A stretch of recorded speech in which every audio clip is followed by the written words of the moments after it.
Happy St George's Day, and today is the 23rd of April 2009, and happy St George's Day for those in England.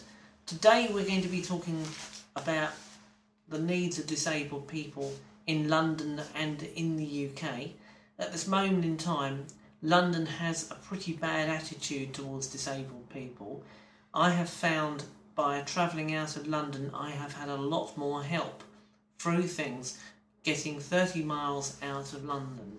For instance, I went up to Luton and I went to see somebody in a hospital, and because I wasn't able to read where the particular signs were, basically the staff up there took me and showed me where to go.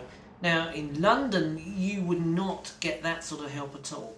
I also travelled up to Nottingham and I found exactly the same situation up there. There is more help in the counties out of the borough.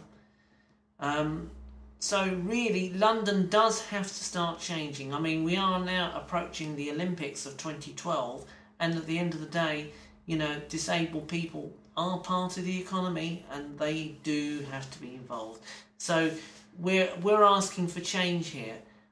Not a lot. Also, I went to another load of evidence that is truthful. I also went down to the West Country and found exactly the same situation. Why is it that London can't get it right as far as disabled people are concerned?